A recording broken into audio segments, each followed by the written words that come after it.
Pues bien, llevamos ya 7 días con hoy de esta celebración de ayuno de oración que tenemos y celebramos hace más de 11, 12 años.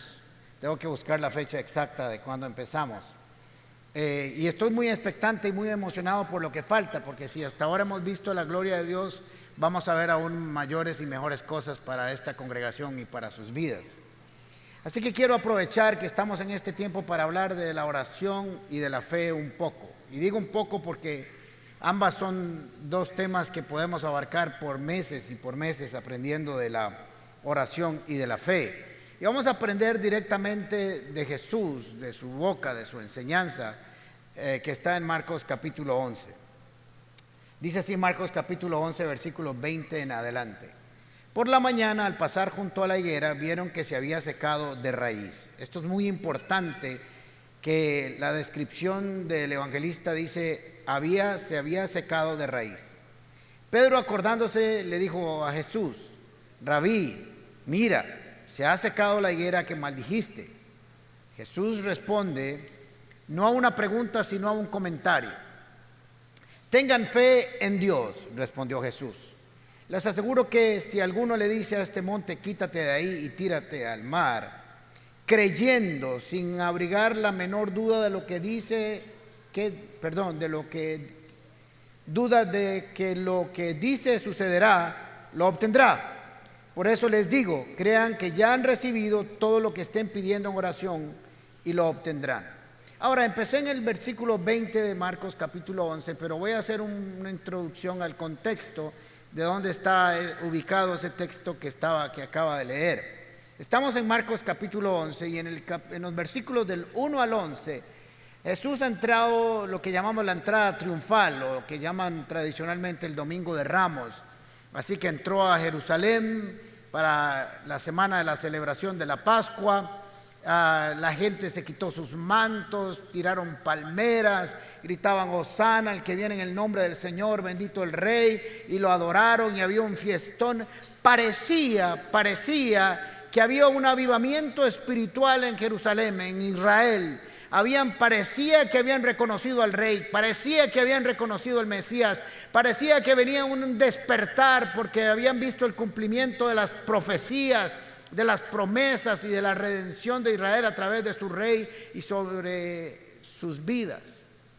Pero tan solo parecía, porque días después muchos de esos que hoy le estaban adorando estarían gritando crucifícale. Pero parecía solamente que había un despertar espiritual, que había un avivamiento. Eso está del versículo 1 al 11. En el versículo 12 se nos cuenta una historia que dice que Jesús tenía hambre y vio de lejos que había una higuera, un árbol de higos, un arbusto de higos que se veía hermoso, se veía precioso desde lejos. Dice que Jesús tenía hambre y no es una forma poética de decirlo, es que tenía hambre, era en la mañanita. Así que vio un árbol de higo de lejos y dice, ese árbol debe estar cargado de higos, debe estar taqueado. Voy a desayunarme unos higuitos. ¿Y por qué parecía? Porque los higos, su hoja sale después del fruto. Así que cuando está la hoja es porque ya hay un fruto adentro. Así que la ve de lejos y dice, ese árbol es extraordinario, es increíble. Sus hojas, su verdor, su apariencia, dice de que debe estar taqueado de frutos. Y cuando llega, no tiene nada. Se sorprende.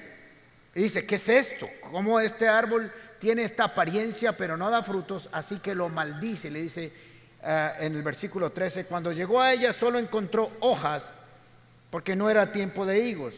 Nadie vuelva jamás a comer fruto de ti, le dijo a la higuera. Y esto lo oyeron sus discípulos.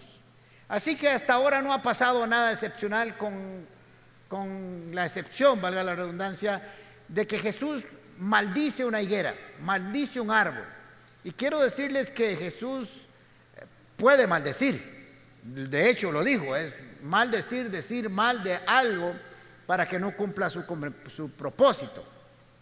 Así que hasta ahora nada más Jesús ha hecho eso y continúa su viaje de Jerusalén. Está saliendo de Betania y se va de camino a entrar a la entrada triunfal. En Marcos capítulo 11, versículo 15 dice que llegó Jesús a Jerusalén y dice en el 15, llegaron pues a Jerusalén. Jesús entró al templo y comenzó a echar allí a los que compraban y vendían. Volcó las mesas de los que cambiaban dinero y los puestos de los que vendían palomas. Y no permitía que nadie atravesara el templo llevando mercancías. También les enseñaba con estas palabras. No está escrito, o es lo mismo que escrito está: mi casa será llamada casa de oración para todas las naciones. Casa de oración. Ahora, Jesús les acaba de decir que su casa, hasta ahora su casa en ese momento, para los judíos, era el templo. Ahí se llevaba la actividad religiosa del pueblo de Israel. Ahí era donde se celebraban los sacrificios, ahí se celebraba la adoración, ahí estaban los sacerdotes, etcétera, etcétera. Ahí se llevaban los actos de purificación, etcétera, etcétera, etcétera. Así que Jesús llega y se encuentra con que ahí en el templo está sucediendo algo que no debería encontrarse. Y no es por casualidad que estos tres acontecimientos estén en este capítulo, porque todos están concatenados, todos están unidos para traer una sola enseñanza a nosotros y al pueblo de Israel. Así que dijo, esta es mi casa y mi casa es una casa de oración para todas las naciones. Sin embargo, Jesús llega a Jerusalén y ve un templo bonito, no tan bonito como el que habían tenido antes, pero un templo agradable, un templo bonito. Y se supone que cuando Jesús entrara a ese lugar encontraría una adoración como la que tenía ahora la Comunidad Paz, como la que ha tenido en estos días. Pero se encontró algo que no esperaba. Se encontró que habían convertido su casa en un centro de mercancías, de mercaderes, de intercambio de monedas.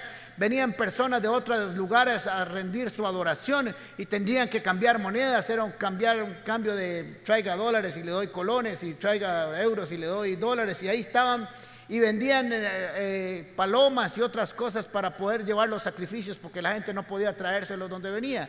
Así que habían corrompido, se había distorsionado la razón por la cual estaba ese templo. Así que se enoja, vuelca las mesas, hace un látigo, vuela cincha, como decimos en Costa Rica, y echa a todo el mundo y dice, y nadie entra aquí si viene a vender. Hasta habían sacerdotes, habían escribas que después se enojaron y le dijeron, ¿con qué autoridad haces esto? Así que Jesús llegó a este lugar y se suponía que tenía que encontrar otra cosa a la que se encontró. Habían desvirtuado la razón del templo.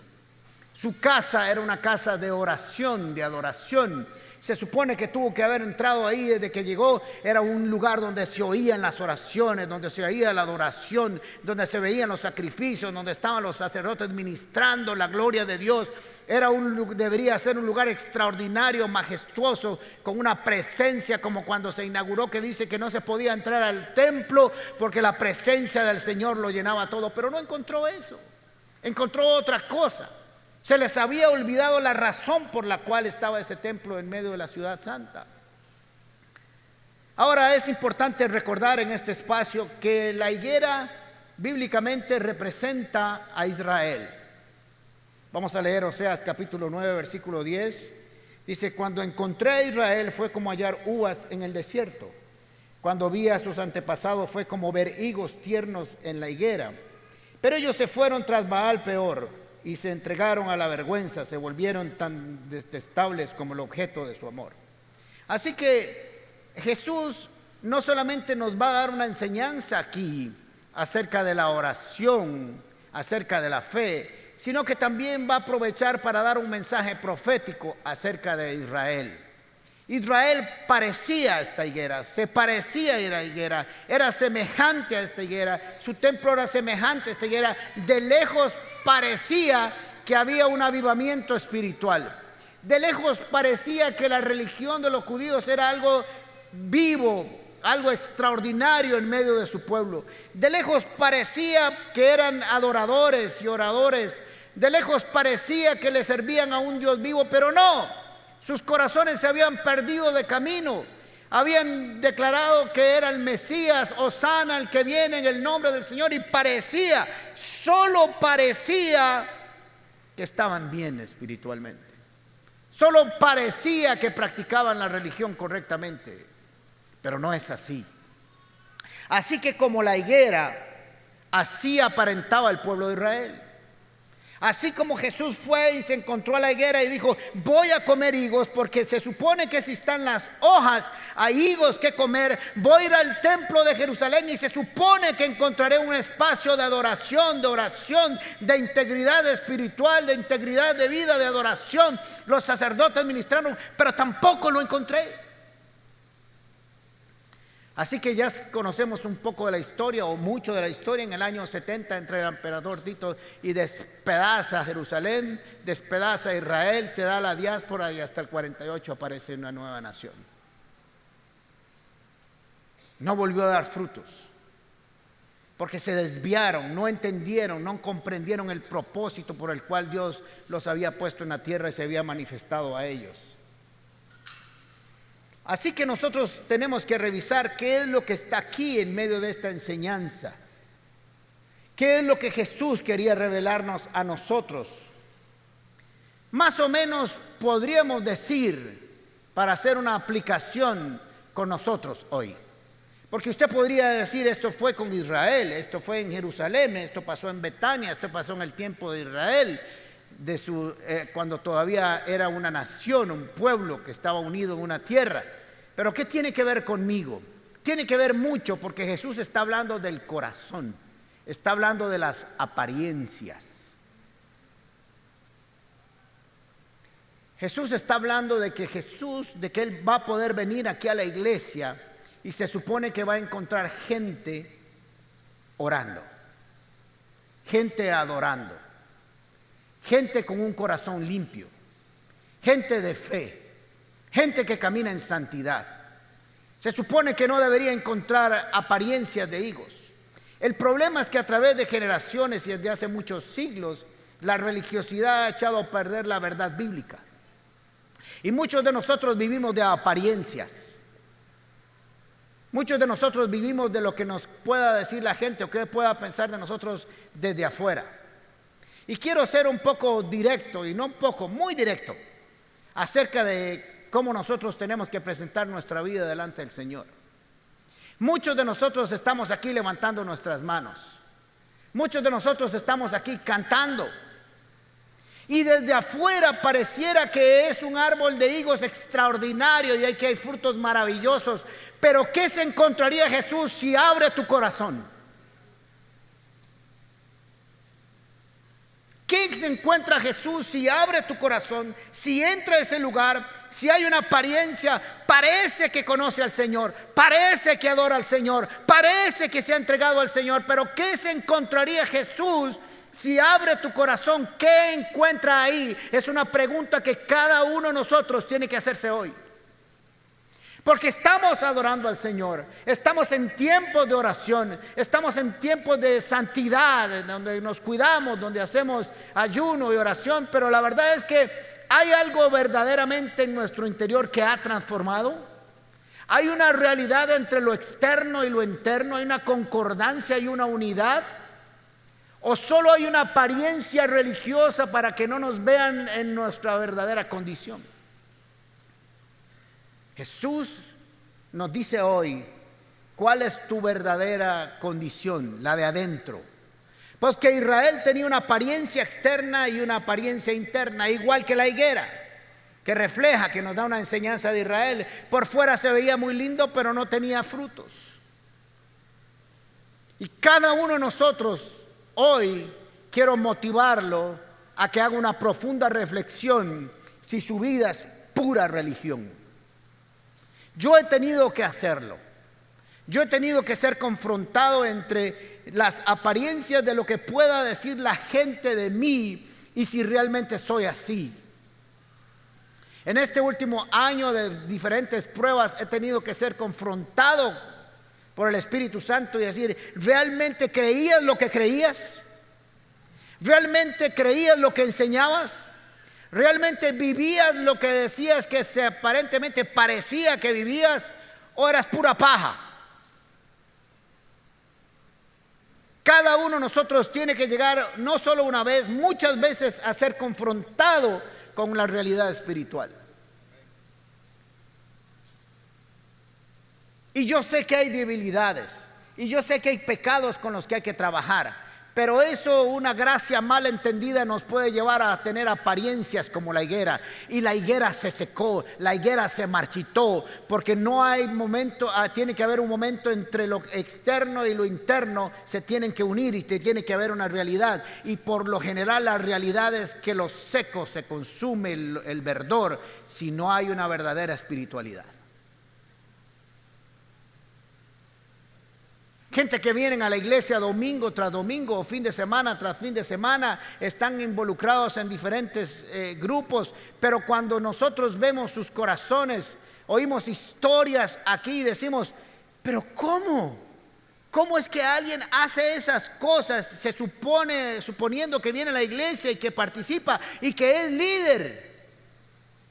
Porque hay una religiosidad, hay una apariencia. Nos han enseñado, la religión nos ha enseñado a vivir de apariencias y no de realidades.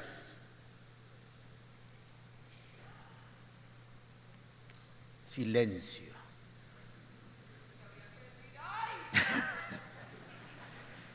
Ahora miren qué interesante, porque aquí hay otra enseñanza profunda. Cuando Pedro llega y dice, mira, Señor, se ha secado la higuera que maldijiste desde la raíz. ¿Cómo sucede algo tan rápido? Solo 24 horas. Es que se supone que algo que comienza a secarse lleva su tiempo, pero no solamente se secó de afuera para adentro, sino de adentro para afuera, porque su problema era interno. Algo, Señor, ¿cómo sucede algo tan rápido? Esto no es natural, esto es sobrenatural. ¿Cómo fue que sucedió que se secó de un día para otro? Y aún desde la raíz. Ahora Jesús, aquí en Marcos dice que ellos no preguntaron.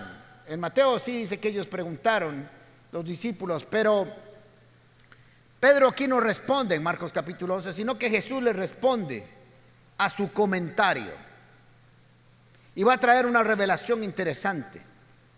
Ahí es cuando Jesús le dice, tengan fe en Dios. O sea, Pedro, esto sucedió o puede suceder cuando se tiene fe en Dios. No cuando se tiene fe en otras cosas, sino cuando se tiene fe en Dios. Pedro, esto puede suceder, no solamente suceder, sino suceder tan rápido como se puede sorprender a alguien si se tiene fe en Dios, respondió Jesús. Y le dijo, les aseguro, como diría Shrek, de veritas, te aseguro, de verdad te puedo decir que si alguno le dice a este monte, quítate de ahí y tírate al mar, creyendo sin abrigar la menor duda de lo que dice, sucederá y lo obtendrá. Tengan fe en Dios, tengan fe en su palabra, en lo que Él ha dicho, tengan fe en sus promesas, pero hay que tener fe en Dios, porque a veces nuestra fe está puesta en el lugar equivocado. A veces tenemos fe en la promesa que Dios dijo, pero no en Dios, que son dos cosas diferentes. Por eso no empezó diciendo tengan fe en lo que dijo Dios, sino en Dios, en su existencia, en su poder, en su manifestación, en su revelación, en sus promesas, en todo lo que Dios es.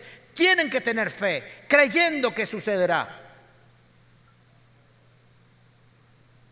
Tenemos que, para conocer a Dios hay que conocer las Escrituras. Quiero decirles algo, muchos de ustedes no reciben lo que piden porque están pidiendo a un Dios que no conocen. No conocen las Escrituras, no conocen la realidad bíblica, no conocen sus promesas, no conocen la doctrina. Por lo tanto, están confiando en esas palabras sin conocer al Dios que lo dijo.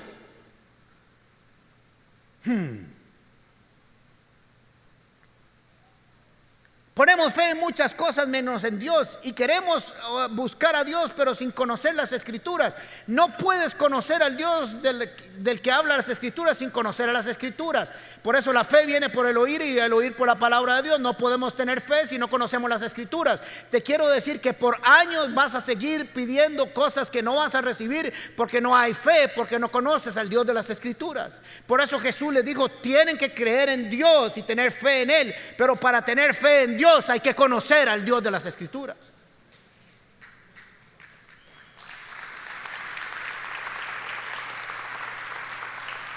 Un cristiano sin Escrituras no es un cristiano real. Algunos de ustedes dijeron: ¿para qué vine hoy? Para ser bendecido, para crecer. Así que la realidad de tu cristianismo va a ser y va a depender de qué tanto conoces las Escrituras. No solo para conocerlas intelectualmente, sino para conocer al Dios de la revelación de las Escrituras, para que ese Dios se revele a tu corazón, y para que revelándose Dios a tu corazón puedas orar al Dios con fe. Pero si no, nunca vas a tener fe. Vas a tener algún tipo de creencia, algún tipo de conocimiento, algo efímero que pronto se va. Pero si no hay conocimiento de Dios, no funcionará. Miren lo que dice Mateo capítulo 17, versículos 19 al 20. Después los discípulos se acercaron a Jesús en privado y le preguntaron: habían tratado de expulsar un demonio y no lo habían logrado. ¿Por qué nosotros no pudimos expulsarlo? Jesús lo había hecho antes. Y Jesús les dice: por la poca fe que tienen, les respondió Jesús. O sea, es un asunto de fe. Su incapacidad de expulsar a ese demonio es un asunto de fe. Les aseguro que si tuvieran fe tan pequeña como un grano de mostaza, podrían decirle a esta montaña. Miren que ahí aparece la montaña. Y bíblicamente la montaña en estos casos puede representar varias cosas. Una montaña de verdad, un monte de verdad. En este caso Jesús se está refiriendo y tiene a la vista el monte de los Olivos y el Mar Muerto. Por eso dijo: le dirán a ese monte que se quite y se vaya al mar, porque ellos podían verlo donde estaban, podrían ver el monte y podrían ver el mar. Así que aprovechó el paisaje para enseñarles. Les aseguro que si tuvieran fe tan pequeña como un grano de mostaza, podrían decirle a esta montaña. También las montañas significan problemas, situaciones que no podemos enfrentar con nuestras propias fuerzas. Mover una montaña, hay una incapacidad física para hacerlo. Necesitamos de Dios. Le dijeras a esa montaña: trasládate de aquí para allá, y se trasladará. Para ustedes nada sería imposible. Así que Jesús lo que le quiso decir a ellos fue: les garantizó que si algo tan pequeño, que parece tan insignificante como una semilla de mostaza, se pone en el lugar correcto, funcionará. Puedes tener mucha fe y ponerla en el lugar correcto y no funcionará, dice Jesús. Pero puedes tener muy poca fe y ponerla en el lugar correcto y funcionará. Porque tu fe no depende de tu gran fe, sino de dónde la pones. Y si la pones en Dios, Dios hará. Si pones tu fe en Dios, funcionará. No habrá nada imposible. Mucha fe en el lugar incorrecto no funcionará, y poca fe en el lugar correcto funcionará. Es fe en Dios, en lo que dijo, en lo que prometió, en lo que haría, en su historia con la humanidad. Así que no se trata de mucha, dijo Jesús, solo la correcta, en el lugar correcto, en el Dios correcto. Pero si no tenemos el conocimiento de ese Dios, la vamos a poner en cualquier otro lugar. Hay gente que tiene fe en la fe. Hay gente que tiene fe en lo que dice, pero no en Dios. Les aseguro que si alguno le dice a este monte: quítate de ahí, váyase al mar, creyendo y sin abrigar la menor duda de lo que dice, sucederá y lo obtendrá. Hasta ahora Él les había resuelto su vida.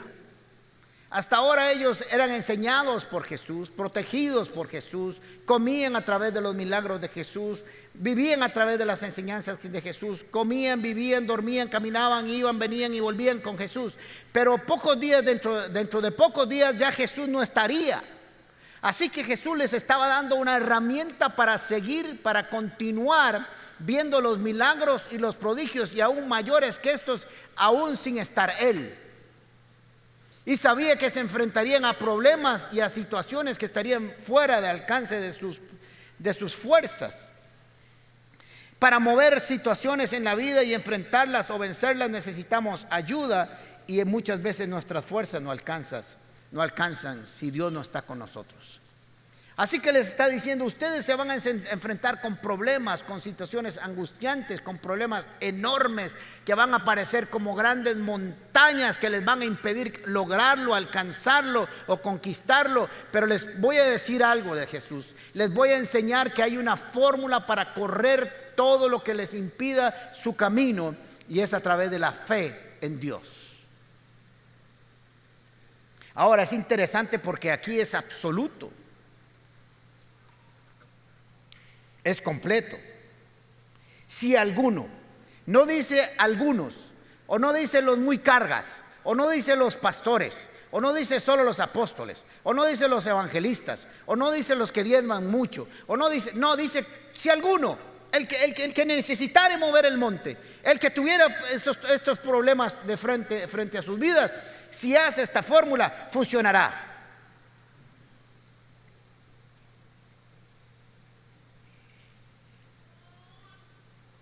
Pero tenemos que entender que en la Biblia hay promesas que tienen una condición para cumplirse.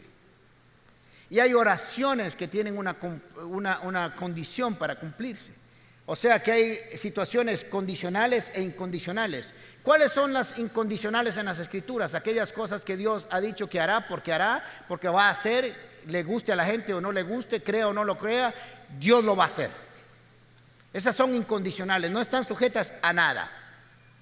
Pero hay algunas cosas que tienen algunas condiciones en las Escrituras para que se cumplan. Condiciones en las que nosotros tenemos que cumplir, calzar o encajar para verlas cumplidas en nuestras vidas. Y aquí esta es una oración que tiene alguna condición que tenemos que aprender. Cuando no sepas si lo que estás viviendo es condicional o incondicional, trátalo como si fuera condicional para que hagas una revisión de todos los elementos que tienen que estar juntos para que se cumpla. ¿Me siguieron? Si algo es incondicional, no tienes que hacer nada. Si algo es condicional, tienes que hacer algunas cosas, empezando por tener fe. Pero si no sabes si hay otros elementos, si es condicional o incondicional, trátalo como si fuera condicional. Así que haz una revisión de tu vida y mira qué es lo que falta. Primera de Juan capítulo 5 versículo 14 y 15 dice: y esta es la confianza que tenemos al acercarnos a Dios, que si pedimos algo conforme a ¿qué? Si pedimos algo conforme a su voluntad, Él nos oye.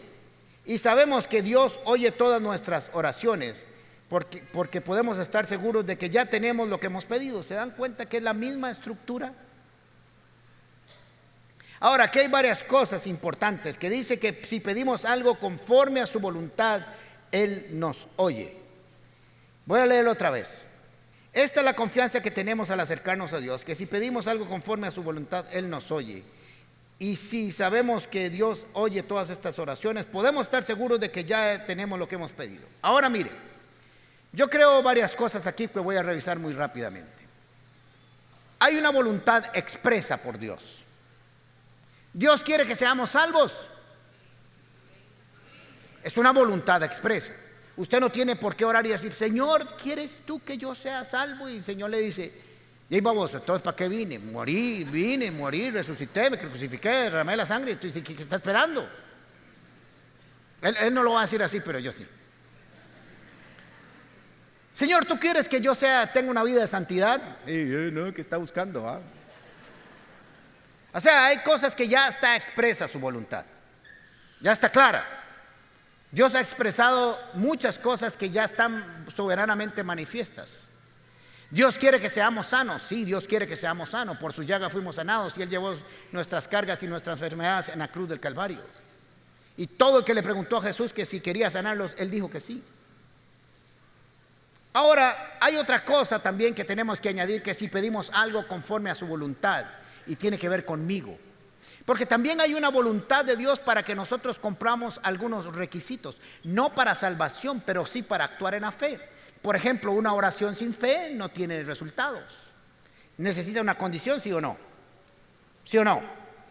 Sí, necesita tener fe. Ahora, hay algunas cosas que necesitan ser, que son condicionales, que tienen que ver con nosotros. Así que no solamente hay que pedir conforme a la voluntad de Dios para saber que estamos pidiendo algo conforme a su voluntad. Queremos orar por nuestros hijos para que conozcan al Señor y vivan una santidad y una verdad espiritual. Es algo conforme a la voluntad de Dios, así que estamos seguros. Pero la segunda voluntad es que si yo estoy en el lugar correcto para que yo esté viviendo la voluntad de Dios con respecto a mi vida. ¿Me entendieron? Yo no puedo estar con la querida en un motel pidiéndole: Señor, bendíceme, bendice a mis hijos. Y el Señor puede estar diciendo: sí, yo quiero bendecir a tus hijos, pero ahora no te puedo escuchar porque tengo un trato con usted. Primero necesito tratarlo a usted para que su oración esté conforme a mi voluntad. ¿Me estoy explicando?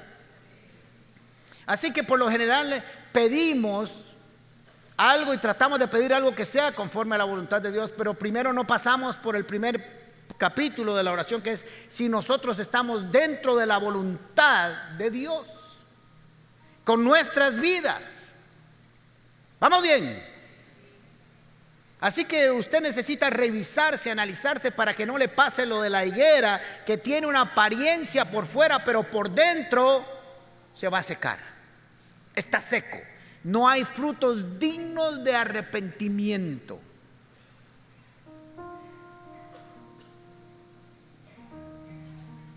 Así que no solamente hay que pedir lo correcto, sino que el que pide debe estar también en línea con Dios. No solamente hay que creer que Dios la moverá, sino que yo estoy calificado para pedir que esa montaña se corra. Ahora cualquiera podría decir: y la gracia del Señor es para la salvación, pero la vida de santidad tiene que vivirse. Y las condiciones para ver la gloria de Dios en nuestras vidas también tienen que cumplirse. Ahora, que Dios puede revelarse a alguien que está en pecado, y que hay personas que han estado en el profundo pecado, Dios se le ha revelado por ahí y los ha sacado de ahí, sí, porque la voluntad de Dios es que salgamos del pecado, que salir de ahí, y Él va a hacer todo para que salgamos de ahí. Pero una vez que le conocemos, tenemos que ir a las Escrituras y conocer cuáles son los requerimientos de los hijos del Señor. No como un asunto de legalismo, sino como un cumplimiento de la verdad bíblica. No solamente tenemos que entender que Dios quiere darnos y mover nuestras montañas, sino que quiere prepararnos para que cuando se muevan podamos discernir el movimiento de Dios. Porque hay algunos que se quedaron con la bendición y se olvidaron del Dios de la bendición. Se quedaron con el movimiento de la montaña, pero no con el Dios que la movió. Y Dios no quiere eso.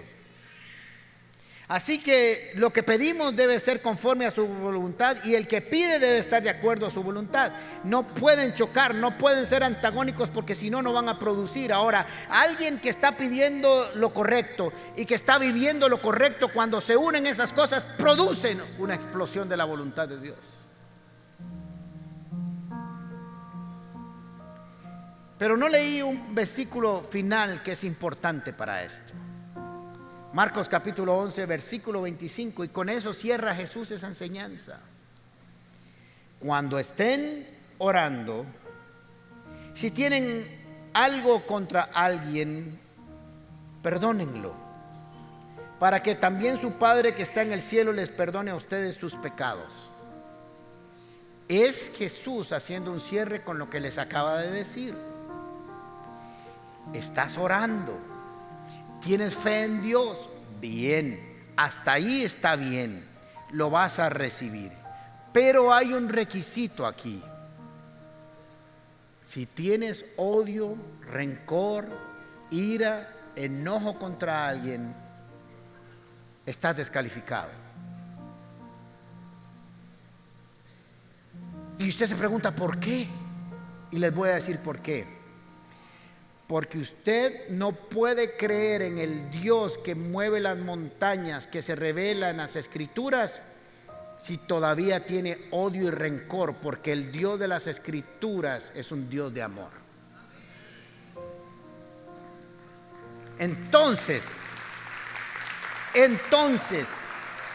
si quieres confiar en el Dios que mueve las montañas y no entiendes que es un Dios de gracia, de misericordia, que te perdonó a ti, aún en medio de tu pecado terrible y tu desprecio por Dios, y aún ahí sí Él te salvó. Si no has conocido a ese Dios y no puedes perdonar a otros, no, tienes la fe equivocada. Porque no has conocido al Dios de las Escrituras. Entonces no puedes tener fe en el Dios que mueve las montañas. Por eso Jesús les está diciendo posiblemente, y esto es un criterio mío, tu primera gran montaña está en tu corazón. Tu primera gran montaña que hay que mover está en el odio, en el rencor, en la falta de perdón, en esa herida que no te deja recibir de Dios lo correcto, que te hace de Dios una imagen distorsionada. Porque perdona nuestras ofensas, así como nosotros perdonamos a los que nos ofenden, dijo Jesús. Si tú me perdonaste, si tu gracia me cubre, si tu gloria me cubre, si tu amor está conmigo, y yo realmente conozco a ese Dios, cuando tengo que perdonar, debería salir fácilmente de mí. Pero no es fácil. Así que es interesante que Jesús le pone una condición a esto. Cuando estén orando, si tienen algo contra alguien, perdónelo, para que también su Padre que está en los cielos les perdone a ustedes sus pecados. Es necesario que sus pecados sean perdonados para que ustedes estén calificados para pedir de acuerdo al movimiento de la montaña.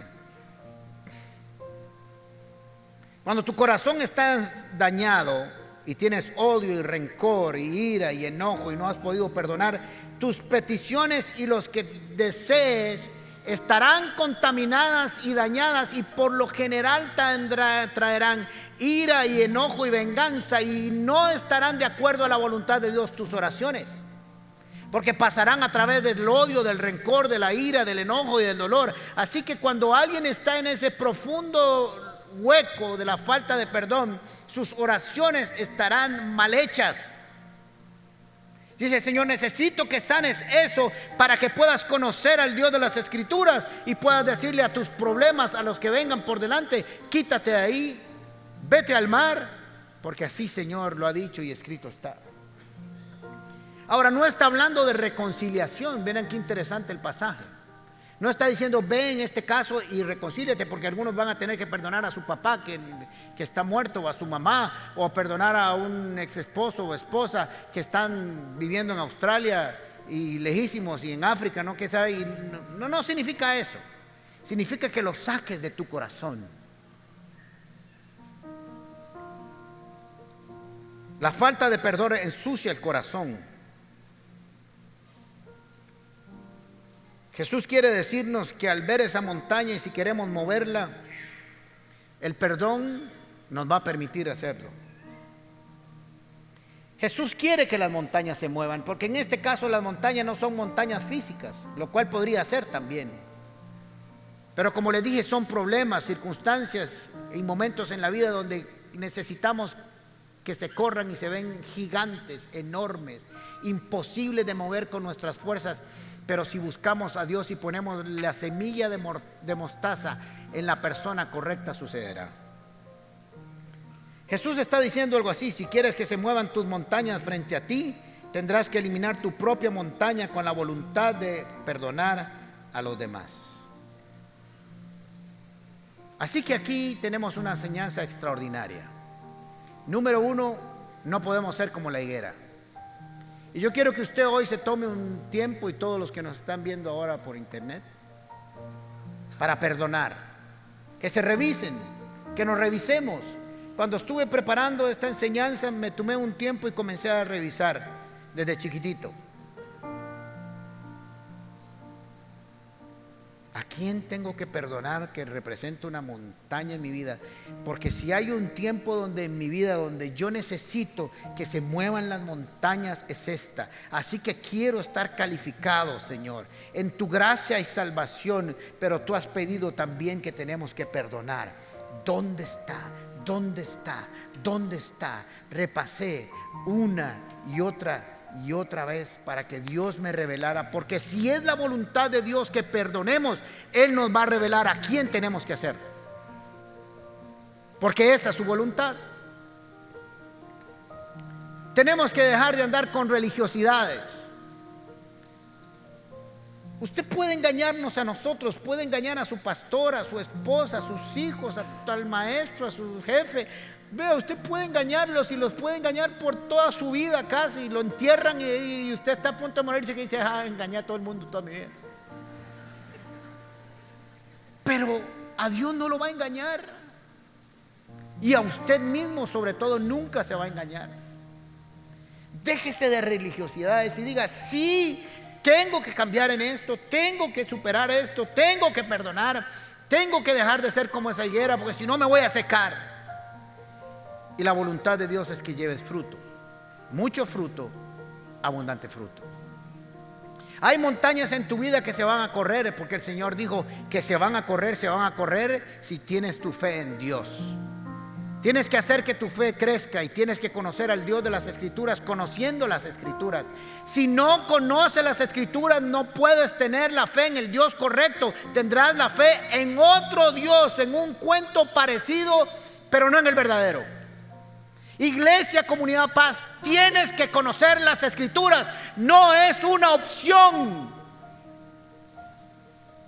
No es una opción. No hay fe sin conocimiento de las Escrituras. No conoceremos al Dios de las Escrituras sin conocer las Escrituras. Tienes que estar en un estudio bíblico, tienes que leer la palabra, tienes que comprarte un diccionario, tienes que comprar un comentario bíblico, tienes que conocer las Escrituras, porque si no, tu fe está en el lugar equivocado.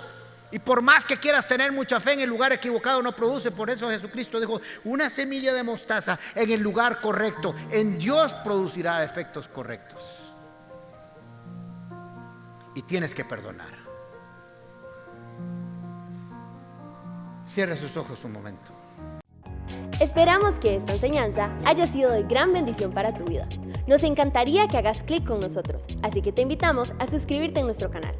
Además, si tu vida ha sido impactada a través de la Comu, nos gustaría muchísimo que nos escribas un mensaje privado a través de nuestras redes sociales. Nos vemos en la Comu.